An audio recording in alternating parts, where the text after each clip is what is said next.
Hello friends, സാന്ത്വനത്തിലേക്ക് എല്ലാവർക്കും സ്വാഗതം. അങ്ങനെ ആനന്ദ് ഭയങ്കര വിഷമത്തിലാണ് കേട്ടോ. കാരണം ദേവിയുടെ കുഞ്ഞ് നഷ്ടപ്പെട്ടു എന്നുള്ള കാര്യം ഡോക്ടർ അറിഞ്ഞ സമയം മുതൽ ആനന്ദ് ആകെ ടെൻഷനാണ്. എന്ത് ചെയ്യണമെന്നറിയാതെ ഭ്രാന്തെടുത്ത് അവിടെ കിടന്ന് അലറി വിളിക്കുകയും ഒക്കെ ചെയ്യാണ്. എന്നിട്ട് നേരെ ഗോമതിയുടെ അടുത്തും പിന്നെ ബാലൻ്റെ അടുത്തൊക്കെ വന്ന് പറയാണ്, അച്ഛാ നമ്മുടെ കുഞ്ഞ് മരിച്ചിട്ടൊന്നുമില്ല, അഥവാ അങ്ങനെ ആയിട്ടുണ്ടെങ്കിൽ അത് ഈ ഡോക്ടറുടെ അനാസ്ഥ കാരണമാണ്. ഈ ഹോസ്പിറ്റലിൻ്റെ പേരിലും ഡോക്ടറുടെ പേരിലൊക്കെ നമുക്ക് കേസ് കൊടുക്കണം, അല്ലാതെ മിണ്ടാതിരുന്നാൽ പറ്റില്ല.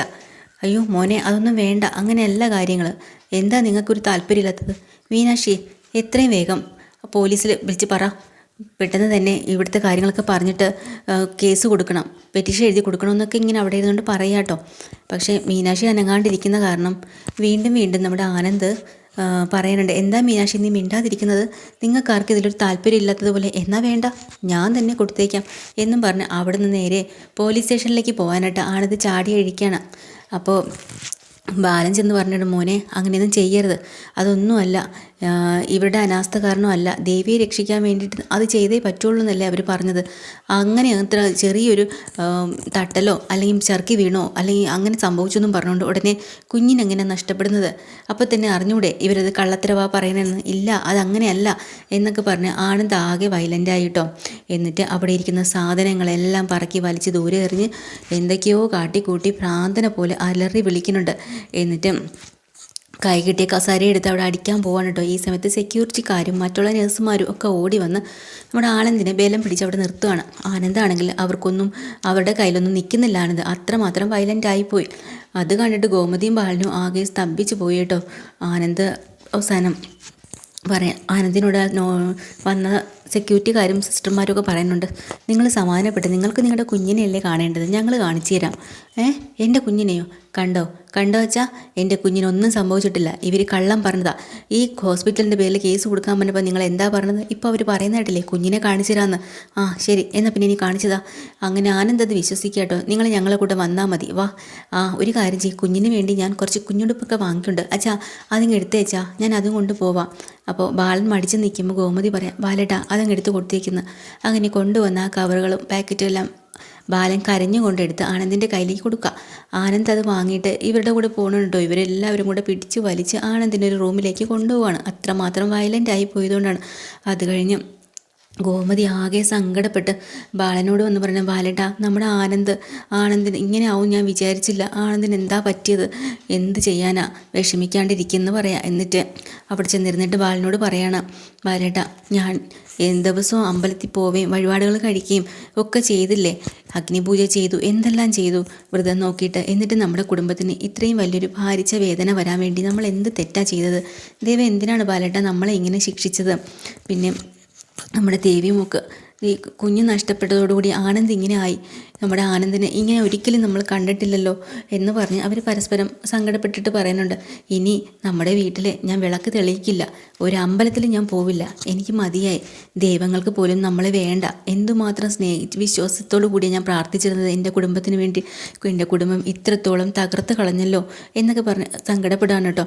അപ്പം മീനാക്ഷിയും വിളിച്ചിരുത്തി ഒരുപാട് സമാധാനിപ്പിക്കുന്നുണ്ട് ഗോമതിയെ.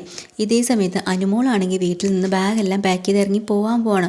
അനുമോൾ ആകെ പേടിച്ച് വിറച്ചിരിക്കുകയാണ്. അച്ഛൻ കാര്യങ്ങൾ അറിഞ്ഞു. ഇനിയിപ്പോൾ അച്ഛൻ്റെ മുഖത്ത് നോക്കാൻ പോലും അനുമോൾക്ക് പറ്റുന്നില്ല. കാരണം ബാലൻ ഗോമതിയോട് പറയുന്നതും കൂടെ കേട്ടല്ലോ, നമ്മുടെ മക്കൾക്ക് ഇത്രയും സ്നേഹം കൊടുത്തിട്ടും അവർ നമ്മൾ വിശ്വസിച്ചിട്ടും അവർ നമ്മളെ ചതിച്ചില്ലേ എന്ന് പറഞ്ഞു.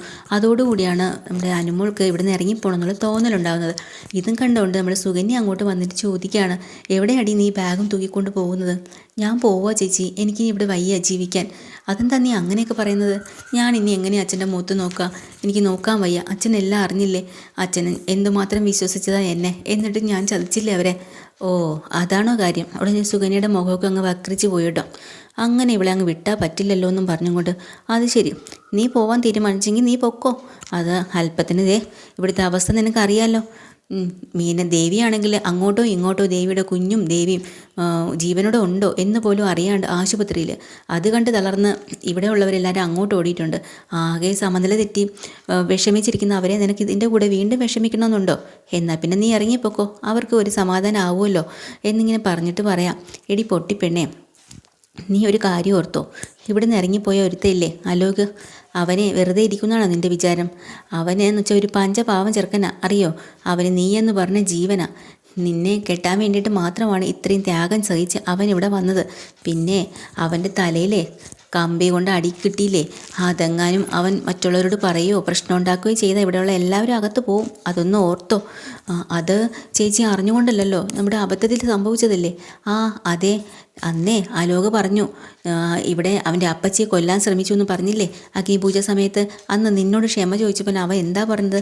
അറിയാതെ പറ്റിപ്പോയതാ, എനിക്കൊരു അബദ്ധം പറ്റിപ്പോയതാ, നീ എന്നെ മാപ്പാക്കണമെന്ന് അല്ലേ? അപ്പോൾ എന്നിട്ട് നീ അവന് മാപ്പ് കൊടുത്തോ? അതുപോലെ തിരിച്ചും അവൻ നിങ്ങൾക്ക് മാപ്പ് തരില്ല. അതുകൊണ്ടാണ് പറഞ്ഞത്, അവൻ എന്തെങ്കിലും പ്രശ്നങ്ങൾ ഉണ്ടാക്കിക്കൊണ്ടേയിരിക്കും. പിന്നെ നീയെന്ന് പറഞ്ഞാൽ അവന് ജീവനാണ്. നിന്നെ വിട്ടൊരു കളിയില്ല.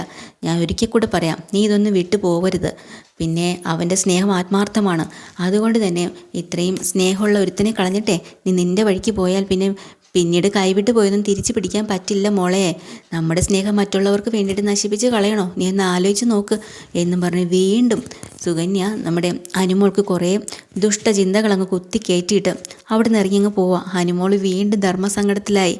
പോണോ, ഇവിടെ നിൽക്കണോ, അലോകിനെ കളയണോ, അലോകിനെ വേണോ, അങ്ങനെയൊക്കെയുള്ള മൊത്തത്തിലൊരു ആലോചനയിൽ അവിടെ പെട്ടിരിക്കട്ടോ. ഇതിനിടയ്ക്ക് ആശുപത്രിയിൽ എല്ലാവരും സങ്കടപ്പെട്ട് ഇങ്ങനെ ഇരിക്കുന്ന സമയത്ത് സിസ്റ്റർ വന്ന് പറയുകയാണ്, അതെ മീനാക്ഷിയോടാണ് പറയുന്നത്, നിങ്ങൾ പേഷ്യൻ്റ് ഉണ്ടല്ലോ ശ്രീദേവി, അവർക്ക് ബോധം തെളിഞ്ഞിട്ടുണ്ട് കേട്ടോ ഒന്ന്. അപ്പോൾ തന്നെ പെട്ടെന്ന് നമ്മുടെ മീനാക്ഷിക്ക് സന്തോഷമാവാണ്.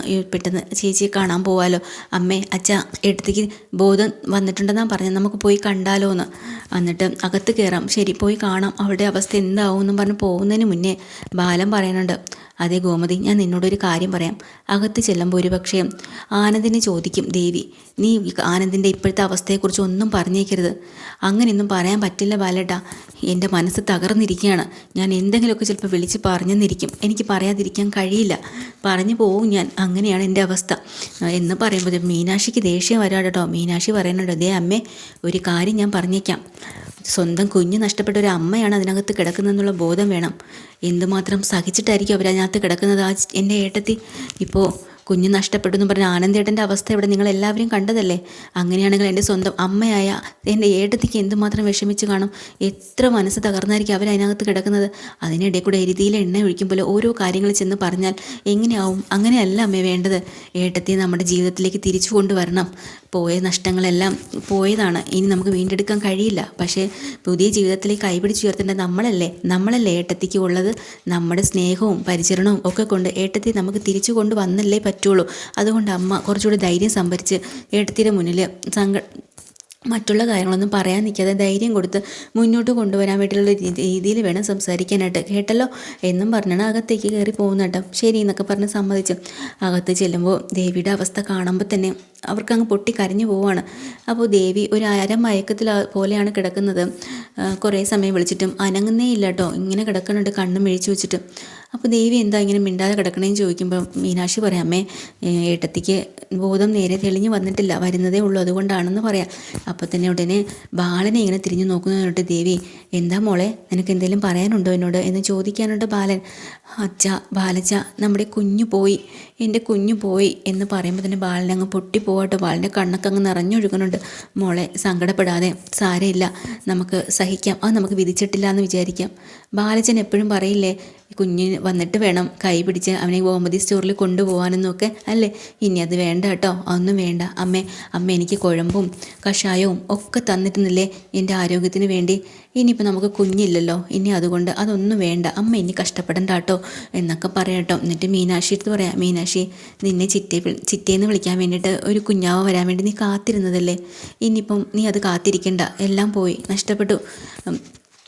എന്താ ചെയ്യുക മോളെ, സങ്കടപ്പെടാതെ, നീ ഇതെല്ലാം നമുക്ക് സഹിച്ചേ പറ്റുള്ളൂ, സഹിക്കാൻ പറ്റണില്ല എനിക്ക്, അതുകൊണ്ടാണ് എന്ന് പറഞ്ഞുകൊണ്ട് നമ്മുടെ ദേവി അങ്ങോട്ട് പൊട്ടി പൊട്ടി കരയാൻ തുടങ്ങി കേട്ടോ.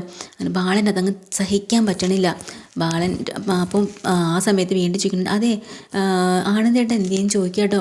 പെട്ടെന്ന് ആനന്ദിനെക്കുറിച്ച് എന്ത് പറയാൻ പറ്റും? ആനന്ദ് ആകെ വയലൻ്റായി. ആനന്ദിനെ ഡോക്ടേഴ്സ് സിസ്റ്റർമാരെല്ലാം പിടിച്ചുകൊണ്ട് പോയില്ലേ അതിനകത്ത്. അപ്പോൾ പറയാൻ നിവർത്തിയില്ല, അതുകൊണ്ട് ഇവർ മിണ്ടുന്നില്ല. പറ ആനന്ദേട്ടൻ എവിടെയെന്ന് എനിക്ക് കാണണം. ഇത് കേൾക്കുമ്പോൾ ബാലൻ തകർന്നു പോയി. ബാലന് പിന്നെ അവിടെ പിടിച്ച് നിൽക്കാൻ പറ്റുന്നില്ല, കരഞ്ഞും കൊണ്ട് പുറത്തേക്ക് ഇറങ്ങി പോകുന്നുണ്ട്.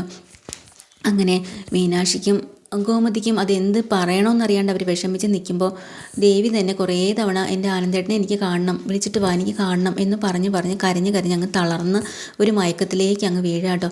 ഈ സമയത്ത് അവർ രണ്ടുപേരും കൂടെ അവിടെ തന്നെ ഇരുന്ന് പൊട്ടിക്കരയാണ്. അതൊക്കെ തന്നെയാണ് ഇന്നത്തെ എപ്പിസോഡ്. ഡീറ്റെയിൽഡ് എപ്പിസോഡുമായിട്ട് വീണ്ടും വരാം. ചാനൽ ഇഷ്ടമായി ലൈക്ക് ചെയ്യുക, സബ്സ്ക്രൈബ് ചെയ്യുക. താങ്ക്